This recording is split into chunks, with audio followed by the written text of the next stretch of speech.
and gentlemen, welcome to the Dark Match. Yes, you're not hearing things. This is your host, Jingus, back from his glorious semester at State University to once again deliver the finest in fourth-rate amateur wrestling commentary to you. Yes. I'm not alone tonight, of course. I'm joined, as always, with my team, my backup, my bros. Firstly, to my right is... I'm Christopher Says Dark Match is Mastodon on the Monotone, and I have to follow that. I'm No Leaf Clover, and I thought I was going second. And I'm your foxy friend Backlash, and I'm not even going to try. So, once again, shall we do a round of What's Iron Sheik tweeting now? Yes, let's. Kim Jong, biggest jabroni like the Funaki. My agent Page managed put me in the match with the Funaki. Kim Jong, I beat the fuck out of him.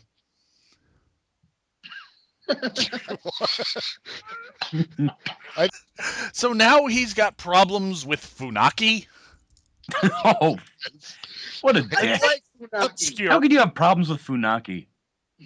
Wasn't Funaki in Battle Arts? I mean, Wait, what did he insult you in broken English or something?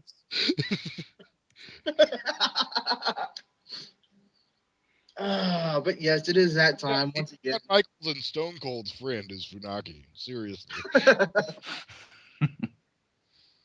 That's why he had his for so long. He lives in Texas. He's in with the Texas Clique with them and Undertaker. Really? Yeah. Holy shit. Funaki seems like a cool dude. Yeah, everybody loved him. He was just one of those guys that's like, well, we are never going to make a single penny off of this wrestler, but gosh darn it, he's so nice. That's why he had his job for like 13 years or whatever it was. Well, I would love to sit here reminiscing about Funaki, but we have to talk about WWE's last pay-per-view of the year. TLC was coming to you live from Baltimore, Maryland, and Jesus, were they lucky that the Ravens weren't actually playing in Baltimore. Otherwise, no one would have come to see this fucking show. Yeah, that could have been real bad timing. Yeah, really. Yeah, and as for like overall impressions, this one was all over the place. Yeah. Some damn fine moments, some really wasteful matches, quite a few that belong on TV that certainly weren't long enough to justify being on a pay-per-view, let alone hyped at all. So, yeah, a lot of this felt like a pretty good episode of SmackDown. Yeah. It didn't help that it kicked off with like this weird video package that was like I can't even remember what version of the Christmas Story. No, that's not really the movie. The Christmas Carol?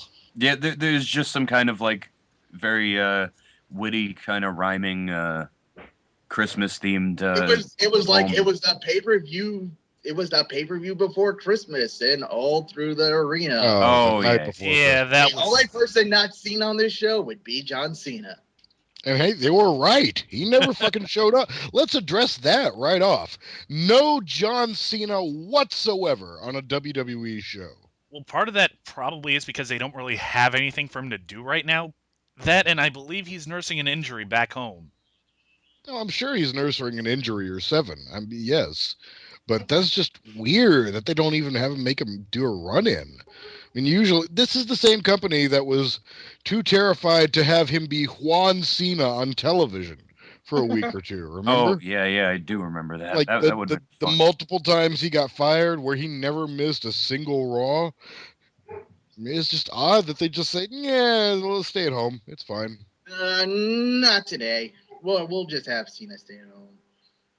But at any rate, I don't know what they would have had him done. Yeah, I mean, unless they turned the TLC match into a 4-way, they had a pretty complete card. well, that's basically the thing. There's basically nothing there was nothing they could have inserted him into. But enough talking about what's not on the pay-per-view. Let's get to the pay-per-view proper. And the first thing we get tonight is we get a nice big "excuse me" from Vicky Guerrero. oh, Vicky. And Jingus also, I'm not the only one. Jingus also noticed that Vicky is looking really fucking milky lately. I did it. Yeah, he hadn't been watching in a few months. He didn't realize that she was now doing bikini modeling. But Yeah, I don't know about the haircut, but still, I'd hit it. yeah, nonetheless, this match was, if nothing else, misleading due to Mind OST's pay-per-view betting ballot. And pretty much everyone got this one right. There are a few stray dogs, but everyone got this one right. And for the rest of the matches, they were quite off the mark. Yeah. Yeah, well, this was the time to put the belt on Zack Ryder. Yeah. Because they already Yes. fucked up at the last. They probably should have done it at the last pay-per-view. But, it is past time to do that. And he was incredibly over. He was one of the more over baby faces in the building the entire night. He got a better reaction than Randy Orton did out there. You got a better reaction than pretty much everyone in Survivor Series. The heavyweight championship match, I believe they're chanting for him, and like, but then again, like the way it went, with the crowd like furious about everything else and wanting to see Zack Ryder, it actually kind of worked out using that New York crowd. But Yeah. Yeah. I don't know why they put it first, especially considering some of the fucking pointless Yeah, the matches that booking come for on this the way. pay-per-view was kind of all over the place, as we'll see as we get into this. I, But I, I remember I remember thinking to myself, why the fuck is this? If Zack Ryder's gonna win, why the fuck is this going on first? Like that. As soon as that happened, I was like, oh well, Zack Ryder's not gonna win because they're not gonna kick off the pay-per-view with that. Yeah, oh well, they but did. if nothing else, like the crowd really went for it. There was some great reactions. Ziggler got some awesome heat, and of course Ryder's been over as he's ever been for the past few months. And really, really fucking good match too. Yeah. From Ziggler, that's no surprise because I think over the past year or two, he's one of the just consistently best guys in this company. In terms of just everything this guy does. He is the next generation Mr. Perfect with all his fucking. Bumping that'll eventually get him some spinal surgeries, but damn, it's amazing to watch. As Christopher said while we were watching the show, he is reaching Shawn Michaels-esque levels of bumping at this point. Oh yeah, we'll get to the finish later. He's But great, and Zack Ryder's good enough, and they just clicked together. They had good chemistry, and it really worked. yeah, They had a perfect amount of time. They didn't. That's the thing when you've got a good match. Sometimes you have kind of like this ROH mentality of, hey, if it's a good match, if it's longer, that means it's better. It's not automatically a certainty. I think no. these two at 10 minutes went the exact amount of time they needed to deliver what they had, and they did a great job. No complaints. Good wrestling. Good work. Hats off. Ziggler spots were memorable, such as the repeated elbow drops. He Oh yes. doing crunches in the middle of the ring, kind of increasing the similarities between him and Scott Steiner. He used to put people in a camel clutch and go, ha, ha, ha. I can't believe he doesn't do that anymore. I did love the dozen elbow drops in a row. That was awesome. Yeah. I believe he also did that like sort of handstand, like where he just does a handstand to show off. And he joins. He's Ziggler's another in the long line of people who are now doing the angle slam. No longer At his. times, you almost think that this guy learned how to wrestle from SmackDown versus Raw. Like, oh, look, he's doing his taunt. But, it works. Well, It's just refreshing that there is actually like an original character that could be in the main event sometime soon. Like WWE has done a pretty good job of positioning itself so if Orton and Cena are like both incapacitated or something, then they actually have guys that would be there to step up. Whereas before, if like Triple H and The Rock went down, well, no. Let's think. Whereas before, if No, Cena, you're right. Looking back at it like 2004, who yeah, are that's you going to put up there in that case? Rene Dupree? Holy crap! well, you know what? Enzo Suzuki? I really feel like Dolph Ziggler's number is up. Like with him dropping the U.S. titles, spoilers by the way, that he's probably next in line to. I'd honestly like to. I'd honestly book him to win the Royal Rumble, and have him go after CM Punk at WrestleMania. Is a possibility. You'd It's have a to do some possibility, building but up of it's him not awful likely. quick. Well, you've got plenty of months until WrestleMania. I'm I sure they mean, could credibly build him throughout the next month to win the Rumble. I mean, they did it for Del Rio last year. yeah. And Oh, then, they can do it. They always have the ability to do it. I mean, that's the awesome and the frustrating thing about the WWE is when they really put their mind to something, they can legitimately be the best in the world. I mean, when there's nobody that equals them, and nowadays, when it comes on to just, all right, we're going to pull the trigger on this and we are going to make it fucking rock your face off. When they really want to do that and they get a fire lit under them to do it, it's great. Unfortunately, that just doesn't happen that often. Yeah, their booking decisions are quite schizophrenic of late. Certainly in terms of their live shows. I mean, we pretty much mentioned this. We've been mentioning this for the past 3 months, like with a lot of stuff such as the walkout and like other kind of questionable stuff. But may as well get to the finish. I mean, yeah. for whatever it led to, Zack Ryder hits the Rough Rider on Dolph Ziggler, to which he literally flips over and then does his corkscrew in midair, and Oh, it was great. telling people, We mentioned bumping. yeah, Yep. it pretty much also tells people that when Dolph Ziggler eventually turns face, I don't know when it's going to happen. He could do a Phoenix splash as a finish. Give him a flashy move. Yeah, I don't know, because I've known guys who can do that thing where they take a bump and then bounce and take another bump, but I've There never it is. understood the physics of how it works. Maybe they're just naturally more bouncy. I guess. No other explanation, but post 3 count, it immediately cuts to Zach's dad Yeah. completely And celebrating. I've heard of Zach's dad. I've never seen this guy. I've never once watched any episode of Zach's YouTube shit. But somehow the instant I saw this guy, just from having heard him described, I knew, oh, that's Zack Ryder's dad. Yeah, complete with And he wasn't wearing John Morrison shit, but I guess John Morrison got fired. So. Yeah, yeah, there's he no there's longer none of that exists. anymore. Um, So Zack Yep. Ryder's dad's gonna have to find someone else to obsess over. mm, Yoshitatsu. I guess so. Actually, that's a good idea. Because that guy needs some attention. Yep. Good. Yeah, They just turned him into like modern Funaki, except with less care in the booking. well, actually, now he's half Muda.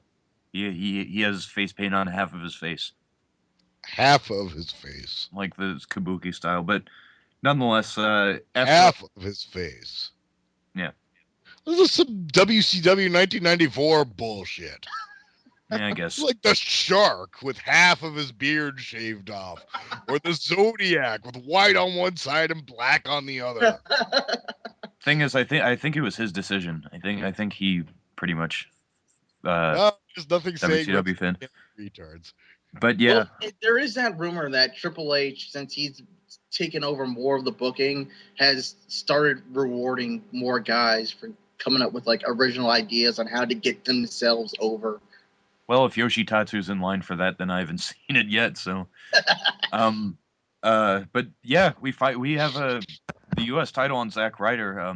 Glad it finally happened. He's gonna. I can't wait to see him enter tonight on Raw. But we move from there to Booker T and Alicia Fox just conversing until Alicia Fox lets out a yelp and Cody Rhodes begins attacking Booker T. And this would start off one of the weirdest, like, yeah, I don't get multiple this. segment things, but we'll talk about that more. Yeah, He later. beats the we'll get fuck to- out of Booker and leaves, and then Booker just stands up. Yeah, I mean, he does everything but say, "Tell me he didn't just do that." Yeah. he was pretty much like, oh, he looks like he's gonna take me out. Nope, Like, I'm okay. oh, that sucks. I'm sure mad at that guy. Well, anyways, Like, ow, ow, dick, ow. anyways, moving on to matches nobody really cared about. We have the WWE Tag Team titles on the line. It's Air Boom versus Epico and Primo. Now, In our now, impromptu wait. match of the night. Correct me if I'm wrong. Was this match even booked on Raw or SmackDown? Because No. no, No. then what the fuck? That's TNA level of bullshit. Well, not even because like This is WCW 1998. Ugh. Primo and Epico were on like one SmackDown. Well, they were on No, actually, they I were believe. on Raw. No, the lead up to this is basically they were on Raw and won. Then they were on SmackDown and won, and I guess that made them random ass #1 contenders, and they had this match. Fucking hang a small lampshade to that. Come on. I don't. The thing is, I'm glad to see these guys on pay-per-view. It was a good match for all apparently 7.5 minutes that I'm told here that it lasted. I had a little bit of hard time telling Primo and Epico apart at times when it Epico wasn't is in a the one close-up. Epico is the one with the cornrows. They're brothers, Yeah, by the way, but though. not So, on my computer here. It's hard to see which one's which. but yeah, Jingus, in case you didn't know, they're Cologne brothers. They're not Oh, Cologne brothers. They're cousins. Oh, cousins. Excuse me. Yeah. Well, I didn't know he was another Cologne. All right, all I knew about this guy was he was brought in as Hunico's henchman. no, both of them. Epico is Orlando Cologne, and Primo is Primo Cologne. Yeah, but then they dropped that angle like immediately.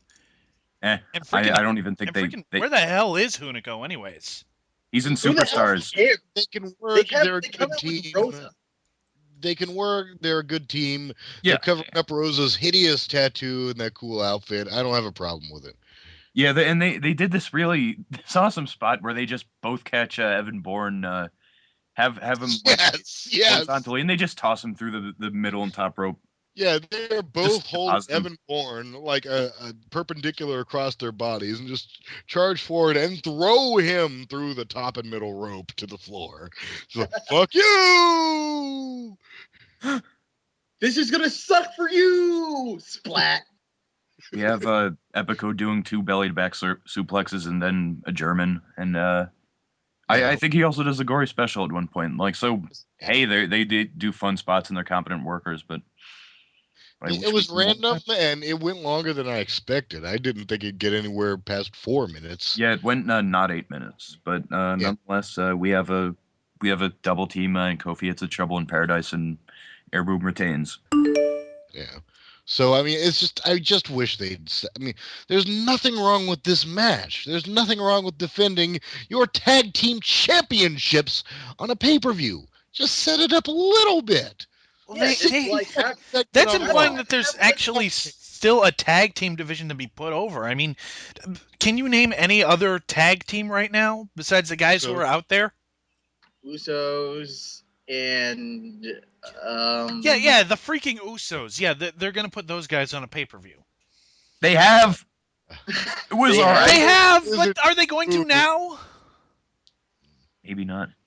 But all that needed to happen really was like Primo and Epico could have had their little matches on like Raw and SmackDown, but just have like Air Boom come out on the top of the ramp and be like, "Oh, these guys look impressive," and then on the pay-per-view, you'll put over the fact that like they thought Epico and Primo were so fucking great that they were like, "Oh, why don't we give these guys a tag team championship match so we can prove ourselves to the new guys," or some bullshit like that, Yeah. There is one case Small where I 2 make minutes. the case for we do need maybe at least once per show jobber matches.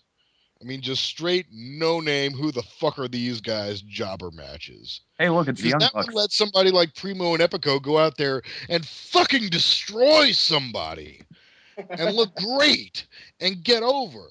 Because there's nobody who will team up in the WWE that they'll be allowed to destroy. Yeah. I don't know. Good match, just weird. Just weird that it was on at this point. Winners, of course, were Air Boom. They weren't going to have. I was scared they would have the tag titles change, but they didn't.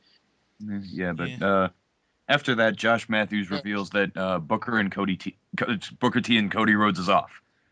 I was pissed about that. It seemed like it was going to be an interesting match, but yeah, we'll continue with that. Comedy segment with Teddy Long and Hornswoggle. Ah! Mhm. Whackity smackity do. Yeah, I will say I prefer Hornswoggle talking to him imitating Delirious, but I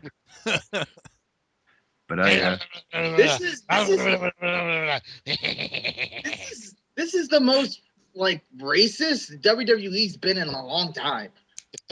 We're just saying That's something saying to this fucking company. Yeah, Yeah, that's what I'm saying. Hornswoggle has like a snarky problem with Teddy Long in a Santa outfit, pretty much ending with his sentence with "Santa was never black." And then Teddy Long gets him an Ebonics dictionary. Yeah. And I'm like, what the fuck is going on? I thought we were beyond this shit. Ha ha ha! They The do- WWE urinates in the mouths of all you coloreds. It was just a really weird fucking segment. I didn't know what the fuck Anybody else to get do. something different from that? I mean, that's what I took away from it. Weird. Yeah, Yeah, let's this talk was- about All right, go on. Instead of talking about this, let's talk about something else nobody cares about. Wade Barrett versus Randy Orton in a tables match. God, do we fucking have to? This was boring as hell. You know what? All Yes. I'm gonna say is Randy Orton won. No, not a lot of people expected. See, I expected that they were going to put Wade Barrett over, and perfect opportunity to do it with a flimsy match stipulation. Yeah, tables match is where you put over a guy you normally wouldn't put over, like Sheamus beating Cena for the belt. Yeah. Or Miz So this retaining the belt against Orton for that. Yeah. So this is just, I mean, they did a couple of neat spots here and there, but I mean, Orton is brutally inconsistent. He'll have his matches where he looks like the best wrestler in the world, and he'll have his matches where it looks like he barely even awake. A And lot tonight- of it depends on his opponents, and in the past, Wade Barrett and And Randy Orton. fucking Barrett. Can you imagine if the company had spent this much time and effort pushing somebody who was good? Yeah. Yeah. Well, one of the only spots that I recall is when I think they're battling on the ramp, and Wade Barrett's going to do a back body drop to Orton through the table. Orton lands. Wade Barrett realizes what's going to happen to him, and then he just shoves the table over. That was neat. Yeah. I loved that. That was cool. I mean, it'd be a little less cool if I hadn't like recently watched a Dudley's versus Hardy's first table match and they did the exact same spot there. Oh. This seems familiar somehow. Yeah, I mean, it's something that's happened like a lot. But I mean, it's just something about this match, and I'm putting it like 60% on Wade Barrett, 40% on Orton. I just didn't care. Didn't give a fuck. What should have been an awesome finish just left me feel with like Barrett coming off the top and Orton RKO's him on the way down through the table. I mean, that should have been fucking amazing, and it left me with the feeling of like, yeah, I saw that coming. Yeah. I was like, wait, that's it? Oh, okay. I have absolutely nothing to add to this match because I just didn't care. Yeah, and again, this is the beginning of people losing their bets. Everyone thought Wade Barrett was going to win. Oh, well, that was so little points. We have a backstage segment. Another Teddy Long as Santa Claus, this time with the Bella Twins on his lap. Yeah, this Gives them both presents, which is his phone number. And well, I thought Teddy's gimmick was he was the guy who was creeped out by the sexually aggressive divas, and he didn't know what to do in response to them. Not Oksana. Who hits on them. Oh, you mean Oksana? He's just completely tongue tied and hot. Like he's just reacting to her with the The guy already kind of looks like Herman Cain. Do we need I to need my hot remind potato people of this? Oh man, this segment. Apparently, they just didn't give a fuck about doing anything good with Teddy tonight. Yeah, and of course, this segment, as pointless as it is, goes on to book Swagger versus Sheamus. Oh my God! Shows up. Another match at the pay-per-view. Like, not that Sheamus and Swagger, which has been done about 5 times by now on television, is gonna draw any extra buys, but you don't do this shit. Yeah, and it's funny. We were actually talking about Dolph Ziggler being in the main event. Here's a guy, Swagger, that has a very much touted amateur background that they put the fuck over, certainly when he was a champion, when he was trying to get the belt back. Dolph Ziggler also has an amateur background, I believe, at Kent State, and they don't put that over at all. I mean, hey, if there's any explanation for how good he is. Because Dolph Ziggler is interesting without having to mention that. Jack Swagger Not so Mm, much. Nothing really needs to be said about that. Yeah. Oh, and after that, I don't even want to talk about the next match. Kelly versus Random match the number D 2. title. Ugh. yeah, another unannounced match. Can we just stop with Kelly? It No. was cute when she was getting pushed at first. Now it's just getting old. Yeah, it's like I heard Beth Phoenix music and I was like, oh, they didn't announce this. Then I heard Kelly's music. She came out second, and I said to myself, no, they're not. No, no, Yeah. not Dear again. God, no. We were wrong. Thank Admittedly, by Christ. their standards, this match didn't suck. Although there, Kelly watched a couple of things, but oh, botched. There's one sequence where I believe Beth had her in a camel clutch, and she was, and after that, she pretty much just said, like, called every single spot that Kelly was going to do, like, go, go, go, go, go, roll up, bulldog, bulldog, bulldog. She does it. Kelly does it. Oof. Yeah, that video was saved. Didn't notice it at the time. When you're doing a sloppier bulldog than Garrett Bischoff, you need to reevaluate your career. But yeah, like, at the very least, just like Jingus said, this match wasn't bad by Divas. It wasn't a bad match. It was just like a what the fuck match. Like, why are we doing this? No point to this. Because we've never seen Beth Phoenix and Kelly wrestle each other. Ever. Yes, we have. No, never happened. Oh, okay. Oh, I those were just there. But yeah, it's like our fears were almost about to be completely entertained when she put her up in the glam slam and there was a roll up. Yeah, we thought Kelly was going to go over. Thank fuck we were Fucking wrong. roll up. But yeah, we were wrong, and to their credit, No. there it is. We did say somewhere Jingus was screaming, and then we realized that you were in the chat with us. Like, oh wait, he's right over there. Yeah. But calm down. But I really don't get what they're trying to do with Beth Phoenix. What is? I think that they're gonna draw this out as far as it can, like, so that they could have her have maybe a multiple month feud with Natalia because she's turning face. I'm guessing that they're gonna do that, and then that's what they're doing. That would be the logical thing. But I'm just so sick of this Divas of Doom thing because nobody's buying it after how many times that Beth and Natalia have lost on TV to freaking roll-ups. Again, and furthermore, I think the idea is that they're going to draw it out as long as they can so that Karma could have a good opponent. Karma could have an opponent that'll, like, give her a good match when she comes back. I was going to say, she's still probably a good 6 months away from. Yeah, it's that's true. That very much is true. She'll be back. She should be back. Like, I thought she'd be back around like WrestleMania. She got pregnant. What, like at about WrestleMania ish? So No. It wasn't. It was sometime during the summer, but she'll when did she debut?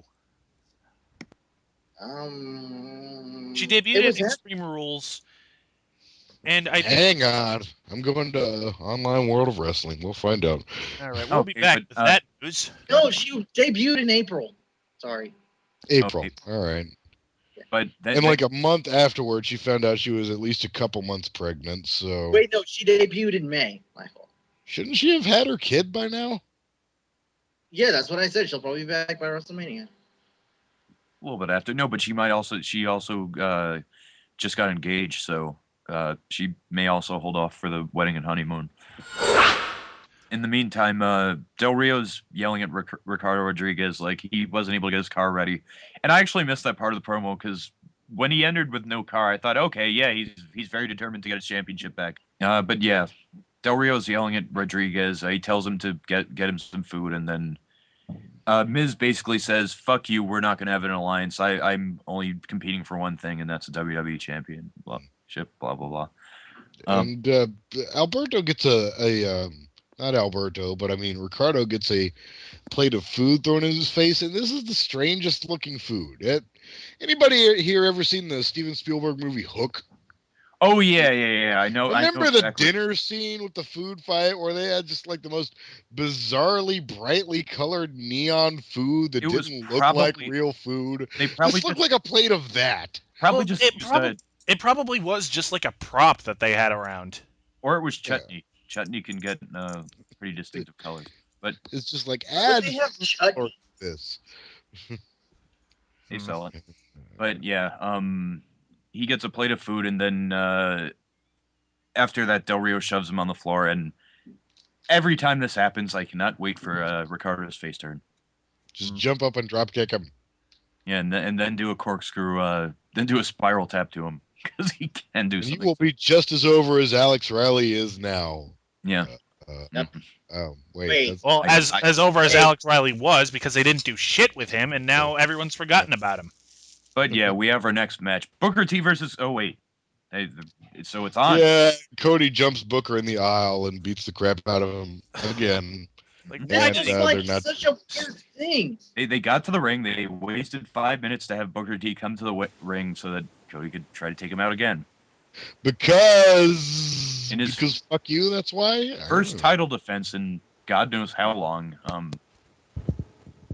I mean, maybe he did recently on TV, but this guy has not been defending his rechristened white Intercontinental belt. no, that like SmackDown. I think we've talked about it before, but SmackDown does not give a shit about the mid card title. But yeah, Cody puts himself over in that way, and we get our video package for Triple H and Kevin Nash, and that's the next match. 18 minutes, the second longest match of this card. Well, it could have been worse. This match was better than I thought it was going to be. Yeah, there was some impressive stuff, It but could have been a lot worse. could have been 5 minutes shorter. Of course, it could have been a lot worse. Trying to think of how. This There was were the some- best match these two guys We could have had an possibly X-Pac run in. under the circumstances. Oh yeah, and they pretty much like they start bringing tables in the match, to which I mean, yeah, it leads to Nash taking a bump off the ladder, but Oh, by the way, holy crap! Kevin Nash took a bump off a ladder through a fucking table. yeah, hell of a bump too. That's definitely something we didn't expect, but this is a ladder match, and they want to make every one of them distinctive, so they're gonna bring tables into this one. And then in Triple match. H in the weird spot where he put Nash in the figure four in the ladder. Oh yeah. What the fuck? What does that do? It's a little bit heavier on him. I mean, hey, I'm putting 10 pounds of pressure on you. Ooh. Why don't you do it on the floor so you can multiply it up even more? No, but yeah, like from what I've learned. No. Tie him up in the ladder, then grab a chair and tie him up in the chair, and then put him on the floor, and then lock him in the figure four. Yeah, That's and like bring that barbed wire around, and then you shock the entire thing with a taser. exactly. See, that's how you do it. I suppose so. But Can we include a steel chair in there somehow? no, it was just a TL match. Several of them. But nonetheless, Yeah, since this was a ladder match, is it a DQ if you use a table, or Apparently not. Thank Christ they didn't have any overbooking shit like that. Yeah. There was none of those loopholes. But apparently Nash getting hit with a sledgehammer in the face and falling through a table wasn't good enough for the finish. But yeah, Triple H goes down there, proceeds to beat on him like a lot with the hammer afterwards, and then puts him up for the pedigree.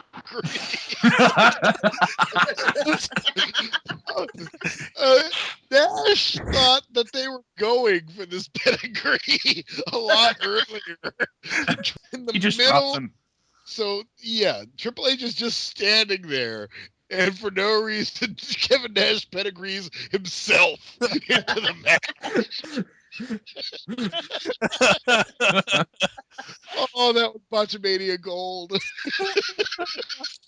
Oh yeah, I can't wait to watch this episode. Oh God! I mean, we were waiting. What did I say during this match? That we were all quiet during this match, and I said, I think we're all just waiting for that one spot where it goes horribly wrong and we can laugh at it. And there it was, right fucking there. But yeah, And if I've seen enough shoot interviews with Jim Cornette, then I know. Like I'm just noticing now. I mean, it worked for him in the '90s, but yeah, 6 fucking moves. He starts the match off with a knee lift.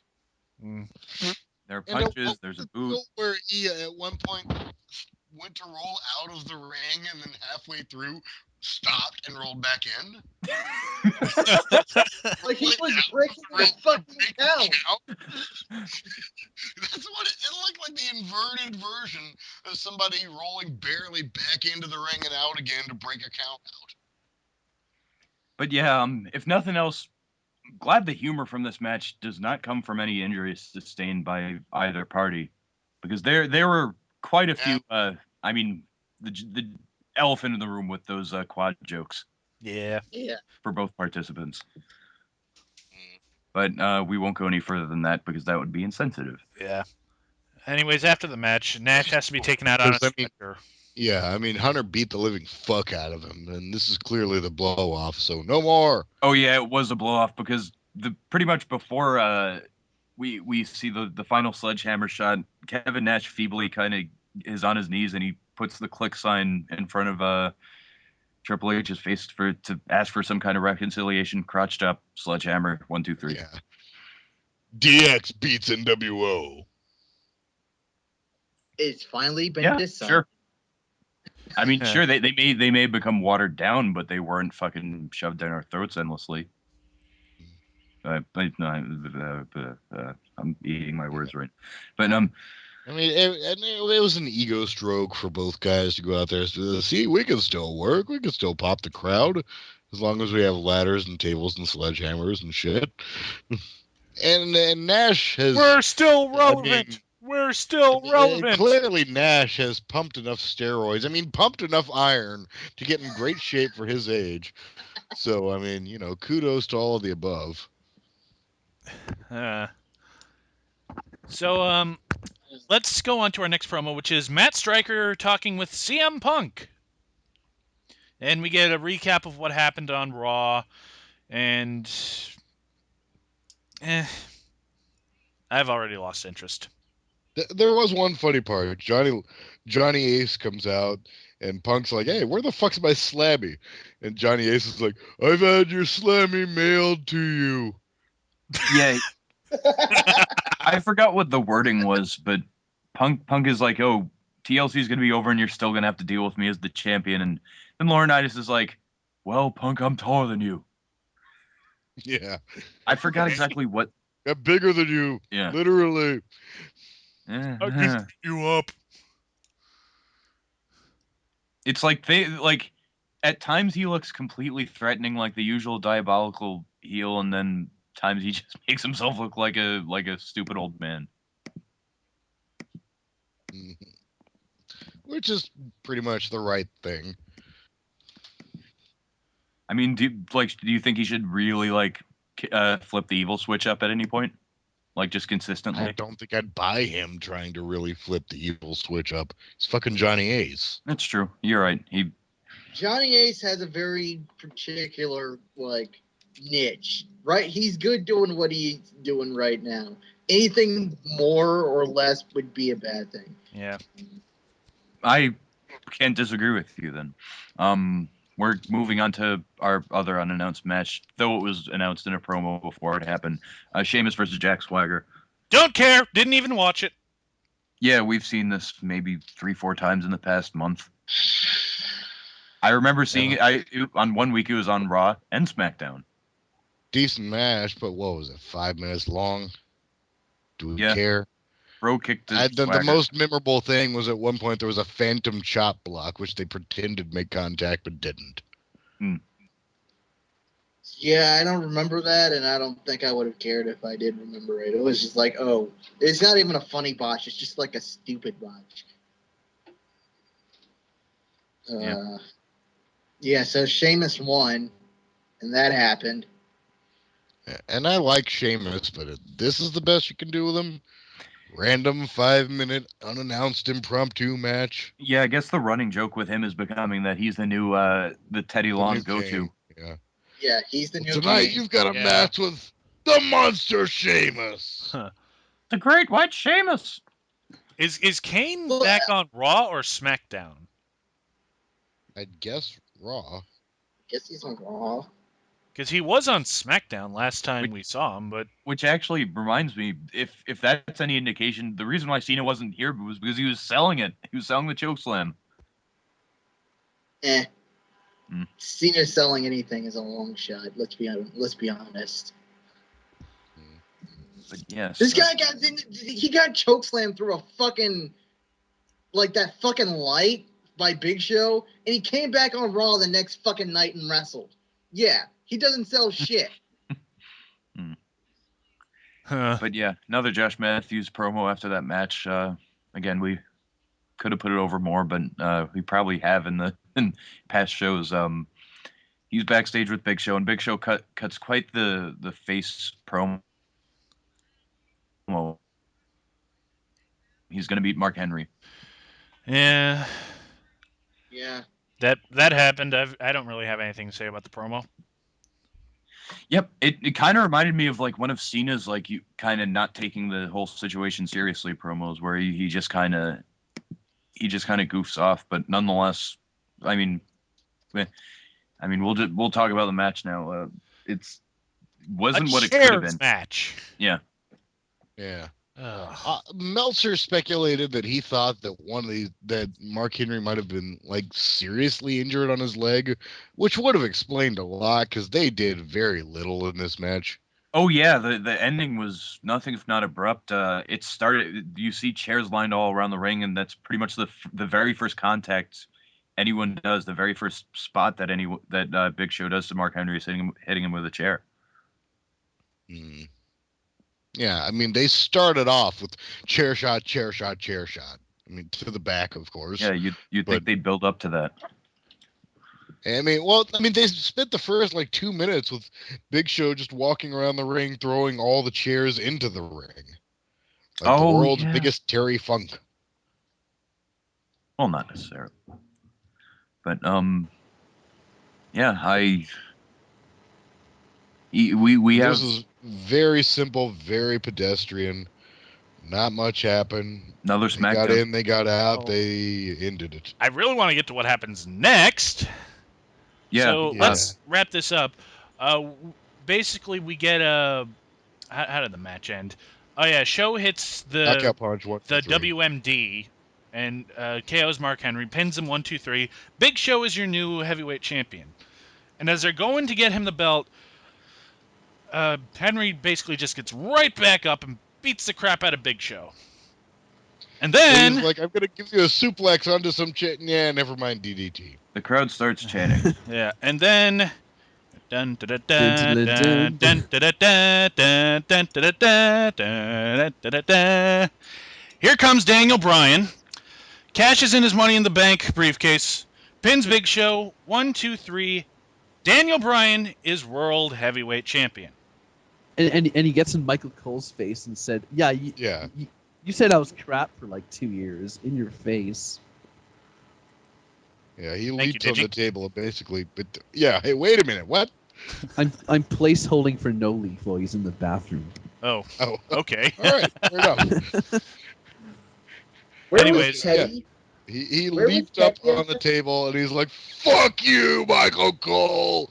Right up your fucking ass!" Yeah, this was kind of like the time he almost won it on SmackDown, where he was putting it the hell over that he won this belt, no matter the fairly flimsy circumstances. But fuck, Daniel Bryan in the books. Yeah, but he's world champion in the WWE. I liked the idea of him saving it till WrestleMania, but yeah. I guess. But go on. I can get kind of worried about this because me too. I mentioned the last time I was on this show, like the only thing that'll make all of Michael Cole's bullshit worth it is if they do that idea where he steals the belt and then gets eviscerated in the middle of the ring and cries like a bitch. I don't think they're going to do that. In fact, I have a feeling nothing but bad things are going to come of this. Like, this might be equivalent to Christian's first reign with the belt. It could be. Not even that. They might have him drop it tonight on Raw. I mean, the only thing I would think would be against the idea of a Christian like Reign is that they observed the ratings dropping as soon as Randy Orton got the title. Next week, ratings much lower. I don't think they'll do something that rash again. I don't know. But... Well, like, even if it's not this week, Mark Henry's winning the title back at Royal Rumble at the least. That's my prediction. Wait, Mark Henry? Isn't he injured? Is I'm he just kind of injured? wondering who's going to turn. Yeah, he was legitimately injured. That's why the match was short.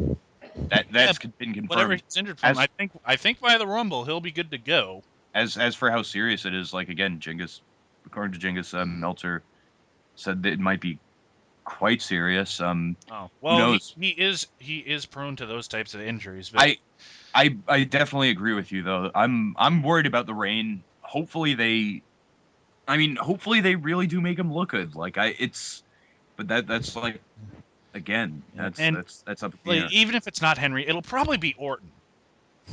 And here's like, it won't be Big Show, which is actually kind of disappointing because as this is any indication, they don't want the belt on Big Show, which actually kind of upsets me because Big Show really sold me on him being champion, even for just a month. I mean, who knows? Kane may have debuted on Raw, but fuck John Cena, he might go right back to SmackDown. Maybe without referencing that attack, just saying he was trying to make a statement.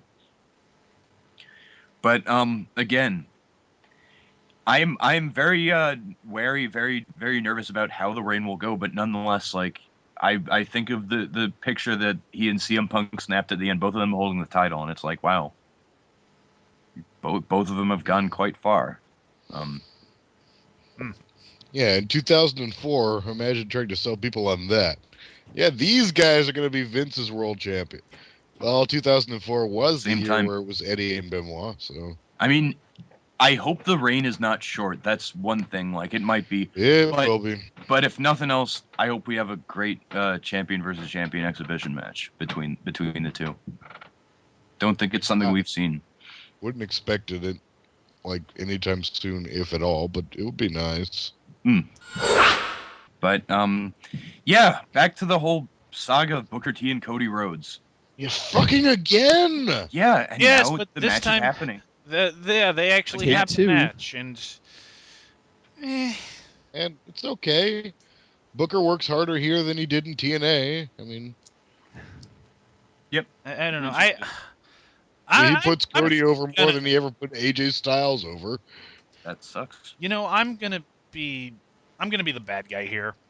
I want Cody Rhodes to drop the belt, just because I don't particularly like the old school Intercontinental title belt. Like, it was fine, but it's run its course. I mean, well, it's not even the belt design. I just think that, again, like, he hasn't really proven anything. Like, when Miz gave Daniel Bryan the title, he had it for maybe 4 or 5 months, had not defended it once to my knowledge. No, he defended it a couple times, but against R-Truth, maybe, and which that match the WWE took very seriously. But I believe once he defended it against Ali, the China Midget King. No. Chat room joke. Anyway. Anyways, match is all right, but it's very short. Again, it's another SmackDown quality match. And Booker T just gets that faraway look in his eyes. Yeah, as he usually does, as he did at the Royal Rumble. Except that was Randy Orton at the Royal Rumble back in like 2005. And then he was pretty much Triple H fodder. Yeah. But the ending of this match, it was kind of stupid because Booker's got some momentum and he does the spin-a-rooney. Of course. But then like what happens is he gets dizzy from doing the spin-a-rooney and misses the fucking scissors kick. And then we make fun of Alicia Fox. Like, well, I'm sure that was intentional, like in kayfabe, but still, come on. It's a guy with lots of charisma versus a guy with like practically no charisma. But yeah, we have a double beautiful disaster from Cody Rhodes to pick up the win. Yeah, and I like the Japanese-esque psychology of that, because that does look like a move that you'd need to hit 2 of them to get a pin. Yeah, they do that every once in a while where like there's like, someone has like a kill strike move and it just eventually gets to them, but like it's very rare for the WWE. I mean, maybe once Chris Hero comes around, but who knows? Um, we have our recaps from Cole and Lawler. We have our video packages, and here comes the main event of Triple Threat TLC match for the WWE title: Miz, Del Rio, and CM Punk. Great match. Yeah, this was easily match of the night. This is where Which, you I mean, get considering the mediocre standards of the night isn't saying that much, but still, really good match. Yeah, this was one of the pretty much the bookend matches I was looking forward to the most. I know Arrow would definitely agree with me, and so would probably everyone else. U.S. title and WWE title. Even though Alberto did not take the super hyper death bump through a ladder that he usually does, which I was kind of halfway expecting and halfway dreading. Yeah, if he calls those himself, if no one tells him to do that, then I'm guessing it's because he's not winning the title back. So why try? Um, but there was some damn good psychology by both heels in this match, particularly involving a set of handcuffs. Yeah. They did some neat spots where, like, think when Punk had knocked both the heels down and was climbing up the ladder, suddenly Ricardo just snuck in, slapped a pair of handcuffs over Punk's wrist, and handcuffed him to like the little middle support strut in the ladder. Which was just such the ultimate dick move. It's like, you're not even in this fucking match. Yeah, And you Punk clever didn't know bastard. what to do while while Alberto was climbing up until he just turned and kicked that middle support strut and broke it. And he's like, "Aha! I'm out now," and knocked the ladder the fuck over. And Fuck, I figured out what to do. yeah, and if Punk isn't badass enough, now he has that whole handcuff on one arm hanging off of it. Yeah, which he does use on occasion to just whack the shit out of somebody. And yeah, if like for all anyone talks about it, the match telling a story, that Miz's whole thing with the handcuff was probably that best psychology of the match, in my opinion, where Miz they're battling. The match is starting to wind down, and Miz realizes, hey, wait, CM Punk still has the handcuff on his arm, so he hooks him to the turnbuckle post. Yeah. It's the It most just beautiful. gives him the best ever, like shit-eating grin. Yeah. Miz is just, and Punk Like, is you're gonna just hit like, me? you unbelievable asshole. I cannot fathom that you just fucking did that. And if that wasn't enough, it turns out that Miz is just he's too cocky, because although Punk can't reach him with his arms, he Yeah. gives him a roundhouse of doom. And Yep. Miz, no, this spot needs to be deserved more. It described in more detail. Miz is standing there like 3 inches outside of the furthest reach of CM Punk's hand. Punk is flailing away trying to reach him, and Miz is just like ha ha ha ha, kind of pointing at him, like the equivalent of a guy fighting a midget who's got like his hand on the midget's head.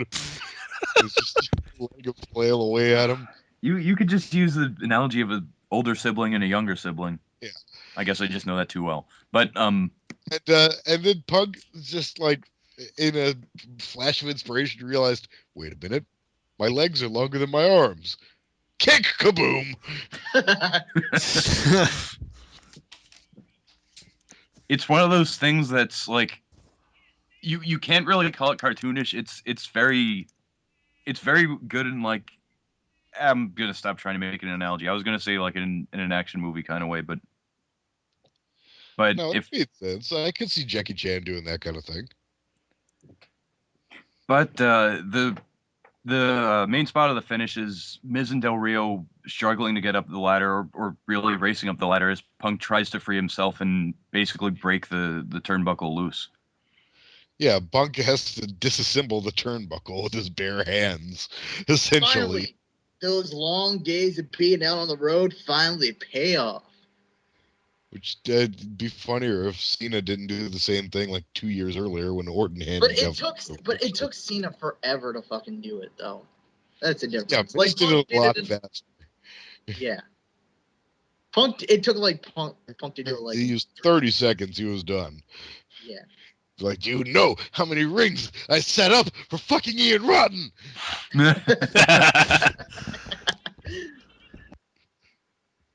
But yeah, Punk breaks free. He races up the ladder. Everyone's trading shots at the top, and then he sends Miz down to the mat. Punk and Del Rio are on the ladder, and they're going for the title, but Miz pulls both of them down.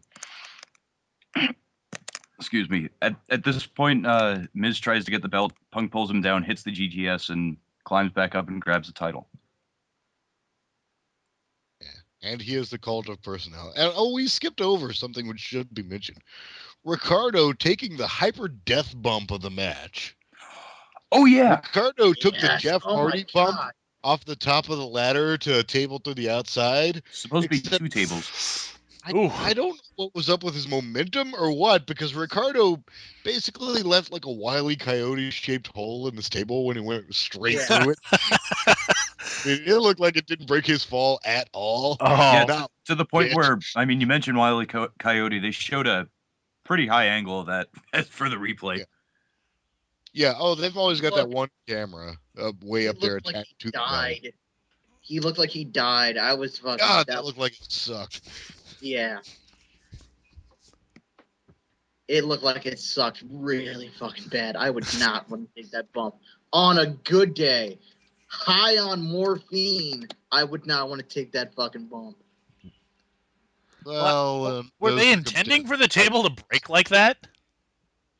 I think he was intending to go through both tables, but he just something about the trajectory of his fall.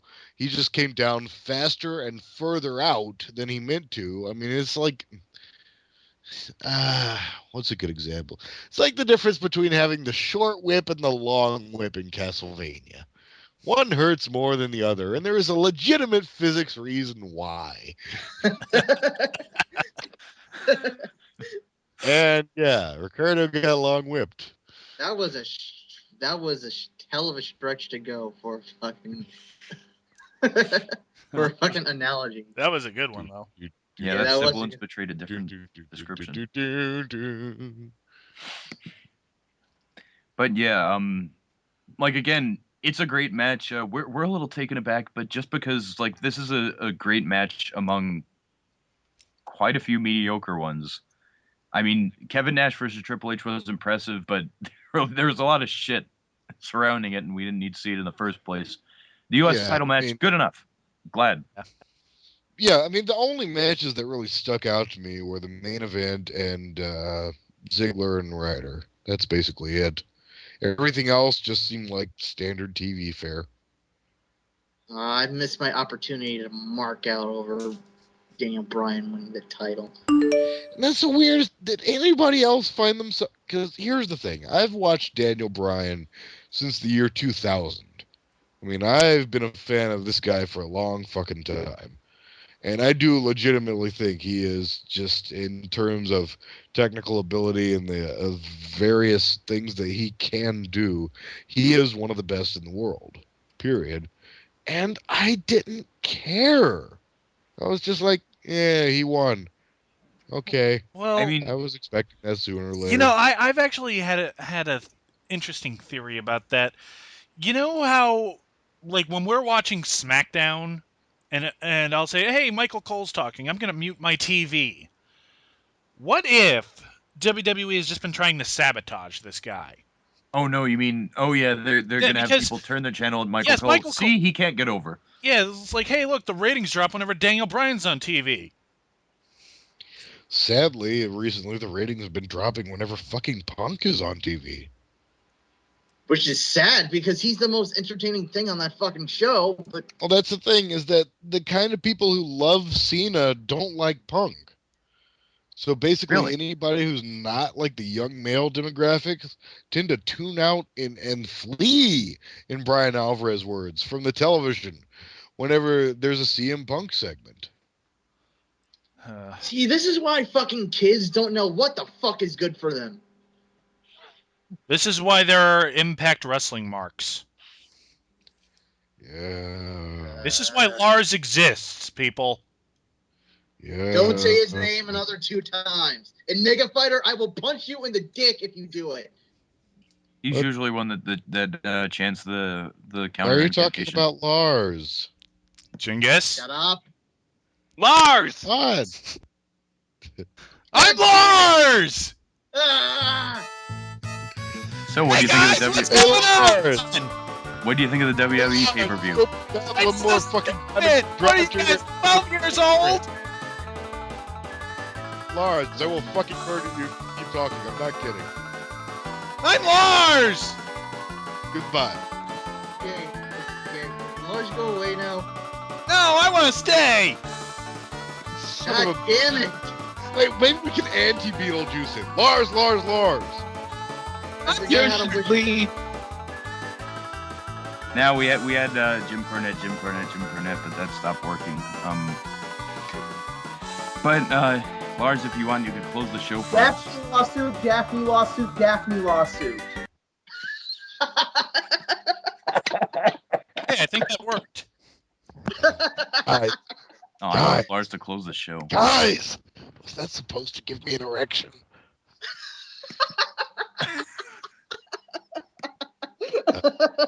We do it. Well, which one Big puppy. symbolically was greater contributed to it? The fact that TNA is getting a lawsuit or Daphne? Do I have to choose? Just Yes. roll with it. Just roll with it. Okay, Daphne, but it was like 60-40. All right. Well, that was TLC. They better fucking improve if they want Royal Rumble to be good. I really want them to hype it. I've huge expectations for it because Royal Rumble's my favorite pay-per-view. I just Yeah. like the formula they have for it. But again, this pay-per-view could have been a hell of a lot better. A lot of matches could have been hyped better or at all. But there were some good moments. I mean, that's not really saying anything. There were 2 really good matches, so I mean, you shouldn't turn your nose up against that. There were no really sucky matches. I mean, even the bad ones had their interesting parts. The right people went over all night long, generally speaking, which is always a nice bonus. And I mean, if it weren't for just the weirdness of the impromptu matches and the Booker T shit, I mean, it's just one of those where, like, this should have been straightforward. And they tried to make it less straightforward, and that didn't make it any better. Yep. Well, I guess it's time to move on to our usual segment. What gets more screen time than John Morrison? Well, I guess Kelly and Beth Phoenix's conversation in the ring, followed by another phantom bump or a phantom shoving by Kelly, where Beth Phoenix takes a bump and Kelly keeps shoving. But gets more screen time than John Morrison. There you go. Big Show's title reign got more screen time than John Morrison. I'm going to go with Wile E. Coyote bumps got more screen time than John Morrison. People that the internet really, really, really fucking like got more screen time than John Morrison. Is that good? Ironic, because John Morrison is one of them. Yeah, that's what I was thinking. Are you fucking kidding me? If the board's any indication, that ain't the case. What happened? Yeah, but that's Melina's fault. In terms of It's in Melina, ring, but I don't here- think people stopped liking him, or they shouldn't have. It's only because Melina is such a cunt and he's perceived to be such a pussy little douchebag. Hey, you're a crazy bitch, but you fuck so good on top of me. Look at me. She might be a crazy bitch and she might fuck good, but she's fucked a lot of dudes. Jingus, you might be sick, but you're taking full advantage of the fact with your spot on the show. You're going to get us sued. Yeah, I'm just quoting a song. That's not illegal. Well, actually, I think according to the current RIAA, that might be illegal. But This yeah. video ain't getting. This video's not gonna get. Yeah, uploaded. nobody cares. We could say whatever the hell we want. Yeah, who watches? All right. cars? Don't say anything like that because that opens the door for us saying whatever the hell we want. Let me tell you something about the Booga, Jews. booga, booga, booga, booga, booga. Okay. Did This has I been just the dark stroke match. out for a bit? The dark match. I'm Christopher Says. I'm Backlash. I'm Noe Clover. And I'm Jingus. That's all for tonight, folks. Good night, good luck, and I am the table!